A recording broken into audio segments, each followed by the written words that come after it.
അപ്പോൾ ദാ നമ്മൾ ബിഗിനേഴ്സിൻ്റെ പുതിയ ചാനലിൽ നമ്മൾ ലെസൺ 1 മുതൽ സ്റ്റാർട്ട് ചെയ്യാണ്. ഇന്ന് നമ്മൾ പഠിക്കാൻ പോകുന്നതെന്ന് വെച്ച് കഴിഞ്ഞാൽ കുറേ നിയമങ്ങളെ പറ്റിയിട്ടാണ് കേട്ടോ. ഇംഗ്ലീഷിൽ കുറേ നിയമങ്ങളുണ്ട്. ഓക്കെ, അതായത് എന്താണ് ഹാസാവിൻ്റെ കൂടെ ചേർക്കുന്നത്, ഈസാരാമിൻ്റെ കൂടെ ചേർക്കുന്നത്, ഇങ്ങനെ കുറേ നിയമങ്ങളൊക്കെ ഉണ്ട് ഇംഗ്ലീഷിൽ. അതാണ് നമുക്ക് ഏറ്റവും ഡൗട്ടുണ്ടാക്കുന്ന ഒരു കാര്യമല്ലേ. ഡസ് ചേർക്കുമ്പോൾ എന്തിനാണ് ഡസ് ചേർത്തത്, എന്തിനാണ് ഡോണ്ട് ചേർത്തത്, എന്തിനാണ് എന്താണ് ഈസാരാം, ഇങ്ങനെ 3 എണ്ണം ഉള്ളത്, ഇങ്ങനെയൊക്കെ ഒരുപാട് സംശയങ്ങളുണ്ട്. അപ്പോൾ ഏകദേശം 2-3 ചാപ്റ്ററിനുള്ളിൽ തന്നെ നമ്മൾ അങ്ങനെ എല്ലാ ഡൗട്ടുകളും കംപ്ലീറ്റ് ആയിട്ട് നമ്മൾക്ക് മാറാൻ പറ്റും. കാരണം ഈ 3 ചാപ്റ്ററിലൂടെ നമ്മൾ പഠിക്കുന്നത് എന്ന് പറഞ്ഞു കഴിഞ്ഞാൽ റൂൾസ് ആണ് കേട്ടോ, ഇംഗ്ലീഷിൻ്റെ നിയമങ്ങളാണ്.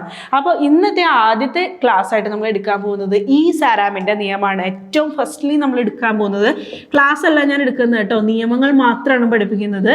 സോ ഈസാരാമിൻ്റെ നിയമമാണ് നമ്മൾ ഇന്ന് പഠിക്കാൻ പോകുന്നത് കേട്ടോ. ഓക്കെ, അപ്പോൾ ഈ ഈസിൻ്റെയും ആറിൻ്റെയും ആമിൻ്റെയും അർത്ഥം ആദ്യം എഴുതി പഠിപ്പിച്ചു തരാം. ഈസാരാമിൻ്റെ മീനിങ് എന്ന് പറയുന്നത് ആണ് എന്നാണ് കേട്ടോ. ആണ്. സാരാമിൻ്റെ മീനിങ് എന്താ? ആണ് എന്നാണ്. ഫോർ എക്സാമ്പിൾ, പോവുകയാണ്, ചെയ്യുകയാണ്, വരികയാണ്, വിളിക്കുകയാണ്, കഴിക്കുകയാണ്, കുടിക്കുകയാണ്, പഠിപ്പിക്കുകയാണ്, നോക്കുകയാണ്, കാണുകയാണ്, ഇരിക്കുകയാണ്, നിൽക്കുകയാണ്, ഇങ്ങനെ എല്ലാം നമ്മൾ പറയും അല്ലേ. ആണ് എന്ന് പറയാൻ, അല്ലെങ്കിൽ ഞാനൊരു ടീച്ചറാണ്, അവളൊരു അധ്യാപികയാണ്, അവളൊരു പെയിൻറ്ററാണ്, അല്ലെങ്കിൽ അവളൊരു പാട്ടുകാരിയാണ്, ഇങ്ങനെയൊക്കെ ആണ് എന്ന് പറയാനാണ് നമ്മൾ എന്ത് യൂസ് ചെയ്യുന്നത്? ഈ സാരാം യൂസ് ചെയ്യുന്നത് അല്ലേ. പക്ഷെ മലയാളത്തിൽ ഞാൻ പോവുകയാണ് എന്ന് പറയാനും, അവൻ പോവാണ് എന്ന് പറയാനും, അവൾ പോവുകയാണ് എന്ന് പറയാനും, ഞാനായാലും അവനായാലും അവളായാലും ഒക്കെ നമുക്ക് മലയാളത്തിൽ എന്ത് മാത്രമേ ഉള്ളൂ? ആണ് എന്ന് മാത്രമേ ഉള്ളൂ അല്ലേ. ഞാൻ പോവാണ്, അവൻ പോവുകയാണ്, അവൾ പോവുകയാണ്, അവർ പോവുകയാണ്, കണ്ടോ ഇവിടെയൊക്കെ ആണ് നമ്മൾ യൂസ് ചെയ്യുന്നത്. പക്ഷെ ഇംഗ്ലീഷിലേക്ക് വന്നു കഴിയുമ്പോൾ അതിനെന്തുണ്ട്? നിയമമുണ്ട്, റൂളുണ്ട്. ഇനി എന്തിനാണ് ഈ നിയമം എന്ന് വെച്ച് കഴിഞ്ഞാൽ അങ്ങനെയൊന്നുമില്ല. ട്രഡീഷണൽ ഗ്രാമർ എഴുതുന്ന സമയത്ത് അങ്ങനെ കുറേ നിയമങ്ങൾ എഴുതി വെച്ചു, അത് നമ്മൾ ഫോളോ ചെയ്യുന്നു എന്ന് മാത്രമാണ് കേട്ടോ. ഓക്കെ, അപ്പോൾ ഈസാരാമിൻ്റെ നിയമം എന്താണെന്ന് നോക്കുക കേട്ടോ. ഫസ്റ്റ്, ഐ സബ്ജക്റ്റ് ആയിട്ട് വരുമ്പോൾ ആം ചേർക്കണം. ഇതാണ് നിയമം. എഴുതി വെച്ചോട്ടോ, അല്ലെങ്കിൽ ഒരു സ്ക്രീൻഷോട്ട് എടുത്ത് വെച്ചോ. ഹി, ഷീ, ഇറ്റ് സബ്ജക്റ്റ് ആയിട്ട് വരുമ്പോൾ ഈസ് ചേർക്കണം. യു, വി, ദേ സബ്ജക്റ്റ് ആയിട്ട് വരുമ്പോൾ ആറ് ചേർക്കണം. പേരിൻ്റെ കൂടെ ഒരാളുള്ളൂ എങ്കിൽ എന്ത് ചേർക്കണം? ഈസ് ചേർക്കണം. ഒന്നിൽ കൂടുതൽ പേരുണ്ടെങ്കിൽ എന്ത് ചേർക്കണം? ആറ് ചേർക്കണം. ഇതാണ് നിയമം. റൂൾ. Okay, rule. ഐ വരുമ്പോൾ ആം ചേർക്കണം. ഹി, ഷീ, ഇറ്റ് വരുമ്പോൾ ഈസ് ചേർക്കണം. ഇതൊക്കെ കാണുന്ന അമ്മമാരുണ്ടെങ്കിലുണ്ടല്ലോ, ദയവായി നിങ്ങൾ കുട്ടികളെ കുഞ്ഞിലെ മുതൽ ഇതിൻ്റെയൊക്കെ ഇതെന്താണെന്നുള്ളൊരു ബേസ് പഠിപ്പിച്ച് കൊടുക്കുക കേട്ടോ.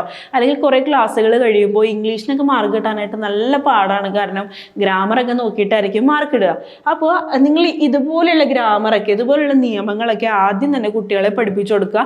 ഇങ്ങനെയൊക്കെയാണ്, ഐയുടെ കൂടെ ഐ വരുമ്പോൾ ആം ചേർക്കണം, ഇതിൻ്റെ മീനിങ് ഒക്കെ ഇതാണ് എന്നൊക്കെ പറഞ്ഞിട്ട് അവർക്കൊരു ഓവറോൾ ഐഡിയ കൊടുക്കണം കേട്ടോ. അതായത് പുതിയതായിട്ട് കാണുന്നതാണ് അവർ ഇംഗ്ലീഷ് ലാംഗ്വേജ് അല്ലേ. മലയാളം മാത്രം സംസാരിക്കുന്ന കുട്ടികൾക്ക് അവർക്കൊരു പുതിയതാണ് ലാംഗ്വേജ്, ഇംഗ്ലീഷ് ലാംഗ്വേജ് എന്ന് പറയുമ്പോൾ. അപ്പോൾ അവർക്ക് ആദ്യം തന്നെ നമ്മൾ ഇൻട്രൊഡ്യൂസ് ചെയ്യുക. ഇതിൻ്റെയൊക്കെ എന്താണ് അർത്ഥം, ഇതാണ്, ഇതിനൊക്കെ എന്താണ് ഇങ്ങനെയുള്ള അർത്ഥങ്ങളാണ് ഇതിൻ്റെ ഗ്രാമറിനുള്ളത്, ഇതിൻ്റെയൊക്കെ സ്ട്രക്ചർ ഇങ്ങനെയാണ്, ഇതിന് നിയമമുണ്ട്, ഇതാണ് അതിൻ്റെ നിയമം എന്നൊക്കെ പറഞ്ഞിട്ട് മനസ്സിലാക്കി കൊടുക്കുക കേട്ടോ. ഓക്കെ, അപ്പോൾ ഇനി ഇതാണ് ഇതിൻ്റെ നിയമം. നോട്ട് ചെയ്യുക. ഐയുടെ കൂടെ ആം ചേർക്കുന്നു, ഹി, ഷീറ്റിൻ്റെ കൂടെ ഈസ് ചേർക്കുന്നു, യു, വി, ദയുടെ കൂടെ ആറ് ചേർക്കുന്നു, പേരിൻ്റെ കൂടെ ഈസ്, ഒന്നിൽ കൂടുതൽ പേരുണ്ടെങ്കിൽ ആറ്. മനസ്സിലായോ? എക്സാമ്പിളായിട്ട് ഞാൻ എഴുതി തരാം കേട്ടോ. ഇപ്പോൾ ഞാൻ, ഐ, ആം ചേർക്കുന്നു, ആണ്. I am a teacher. ഞാൻ ഒരു ടീച്ചറാണ്. ഇവിടെ ഐ സബ്ജക്റ്റ് ആയിട്ട് വന്നതുകൊണ്ട് ഞാനിവിടെ ആം ചേർത്തു. ഇനി ഹി, അവൻ എന്ന് ചേർക്കാൻ പോവാണ് കേട്ടോ. ഹി വരുമ്പോൾ ഞാൻ എന്ത് ചേർക്കണം? ആം ആണോ ചേർക്കുക? അല്ല. എന്താ ചേർക്കുക? ഈസ ചേർക്കുക അല്ലേ. So he is a teacher. അവൻ ഒരു ടീച്ചറാണ്. അല്ലെങ്കിൽ ഷീ, അവൾ. She is a teacher.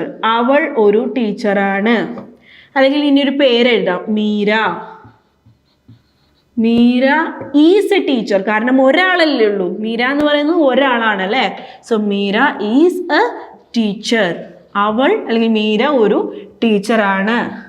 ഇനി മീര, ഒരാളുടെ പേരും കൂടെ എഴുതാം, മീര ആൻഡ് നീതു. അപ്പൊ എന്ത് തന്നു? ഒന്നിൽ കൂടുതൽ പേരില്ലേ, 2 പേരില്ലേ. 2 പേര് വരുമ്പോൾ ഞാനിവിടെ എന്ത് ചേർക്കണം? ഈസാണോ ചേർക്കുക? അല്ല, ആറാ ചേർക്കുക അല്ലേ. So Meera and Neethu R teachers. കാരണം എന്തോന്നു? ഒന്നിൽ കൂടുതൽ പേരുണ്ടല്ലേ. മീര നീതു എന്ന് പറയുന്ന 2 പേരുണ്ട്, അതുകൊണ്ട് ഞാനിവിടെ 6 ചേർത്തു. ഇവിടെ മീര ഒറ്റ ആളേ ഉള്ളൂ, അതുകൊണ്ട് ഈസ് ചേർത്തു. ഇവിടെ ഷീ, അവളുടെ കൂടെ ഈസ് ചേർക്കുന്നു, ഹീയുടെ കൂടെ ഈസ് ചേർക്കുന്നു, ആയുടെ കൂടെ ആമ ചേർക്കുന്നു. ഈ ഒരു നിയമം കാണാതെ പഠിച്ചു വെക്കണം. കാണാതെ ഒന്നും പഠിക്കണ്ട. അപ്പം നിങ്ങൾ വിചാരിക്കും സംസാരിക്കുന്നതിൻ്റെ സമയത്ത് ഇതെല്ലാം കാണാതെ പഠിച്ചിട്ട് നമുക്ക് പറയാൻ പറ്റുമെന്നല്ലേ. തീർച്ചയായിട്ടും അങ്ങനെ പറ്റില്ല. അപ്പം നമുക്ക് എന്താ അതിൻ്റെ ഒരു സൈക്കോളജി എന്നറിയോ? നമ്മളിങ്ങനെ 2-3 പ്രാവശ്യം സംസാരിച്ച് കഴിയുമ്പോൾ ഓട്ടോമാറ്റിക്കലി അത് വരും. ഇപ്പോൾ ഞാനിങ്ങനെ സംസാരിക്കുന്ന ഒരാളായതുകൊണ്ട് എനിക്കൊരിക്കലും ഐ ഈസ് എ ടീച്ചർ എന്ന് പറയാൻ തോന്നില്ല. ഇനി എൻ്റെ മൈൻഡിൽ അത് വന്നാൽ പോലും എനിക്കത് പറയാൻ പറ്റില്ല. കാരണം എന്താ? നമ്മുടെ നാവതിനെ സമ്മതിക്കില്ല. കാരണം നമ്മളതങ്ങനെ ശീലിച്ച് വന്നൊരു റൊട്ടീനാണല്ലേ. അപ്പോൾ ഒരിക്കലും നമുക്ക് കുറച്ച് നാളങ്ങനെ സംസാരിച്ച് കഴിഞ്ഞാൽ പിന്നെ അത് നമുക്ക് മാറ്റി പറയാനായിട്ട് സാധിക്കില്ല. അപ്പോൾ അതാണ് പറഞ്ഞത്, തുടക്കത്തിൽ ഇത്തിരി ബുദ്ധിമുട്ടുണ്ടാവും അല്ലേ. ഐയുടെ കൂടെ ആം ചേർക്കണം, അതൊക്കെ പഠിക്കുമ്പോൾ ഒരു ബുദ്ധിമുട്ടുണ്ടാവും. സാരില്ല, 2-3 പ്രാവശ്യം പ്രാക്ടീസിലൂടെ നമുക്ക് ഈ ഒരു കാര്യമൊക്കെ ഈസി ആയിട്ട് നമുക്ക് ചെയ്തെടുക്കാവുന്നതാണ് കേട്ടോ. പക്ഷെ നിങ്ങൾ ചെയ്യേണ്ട കാര്യം എന്താ? പ്രാക്ടീസ് ചെയ്യുക. അത് മാത്രമാണ് ഇതിന് ആകെയുള്ളൊരു വഴി. പഠിച്ചിട്ട് ഒരു കാര്യമില്ല, ഇതെല്ലാം വെറുതെ കാണാതെ പഠിച്ചു വയ്ക്കാമെന്ന് മാത്രമേ ഉള്ളൂ. നമ്മളുടെ കോഴ്സിന് ജോയിൻ ചെയ്യാൻ പറ്റുന്നവർ ജോയിൻ ചെയ്യുക, അല്ലാത്തവർ ഒരു മിററിൻ്റെ ഫ്രണ്ടിൽ പോയി നിന്നാണെങ്കിലും മാക്സിമം എഫേർട്ട് എടുക്കുക. കാരണം ഇവിടെ എന്ന് പറയുമ്പോൾ കുറച്ച് ടീച്ചേഴ്സും കാര്യങ്ങളും ഡൗട്ട്സും കാര്യങ്ങളും എല്ലാം ക്ലിയർ ചെയ്യുന്നതുകൊണ്ട് നിങ്ങൾ പുഷ് ചെയ്യാനൊക്കെ ആളുള്ളതുകൊണ്ട് നിങ്ങൾ പഠിച്ചു പോകും. അറ്റ്ലീസ്റ്റ് ഞാനിതിന് ചേർന്നതല്ലേ കോഴ്സിനെ എന്ന് വിചാരിച്ചിട്ടാണെങ്കിൽ നിങ്ങൾ പഠിക്കും. പക്ഷേ ഒറ്റയ്ക്കാകുമ്പോൾ മടുപ്പുണ്ടാകും. അതിന് കുറേ നമ്മൾ കാരണങ്ങൾ കണ്ടെത്തും, പഠിക്കാതിരിക്കാനൊക്കെ ആയിട്ട് മടി ഉണ്ടാവും. ഇങ്ങനെ ഒരുപാട് കാരണങ്ങൾ അതിനുണ്ട്. പക്ഷേ കുറച്ച് എഫേർട്ട് എടുത്തിട്ടാണെങ്കിലും പഠിച്ചത് ക്ലിയർ ആക്കുക.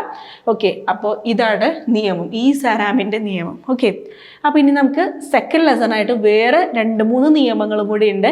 ഹാസ് ഹാവിന് നിയമമുണ്ട്. ആ നിയമമായിരിക്കും ഇനി അടുത്ത ക്ലാസ്സിൽ നമ്മൾ നോക്കാൻ പോകുന്നത്. അപ്പോൾ ഇത്രയും ക്ലിയർ ആയല്ലോ. സോ ഇനി നമുക്ക് ബാക്കി അടുത്ത ക്ലാസ്സുമായിട്ട് കാണാം. താങ്ക്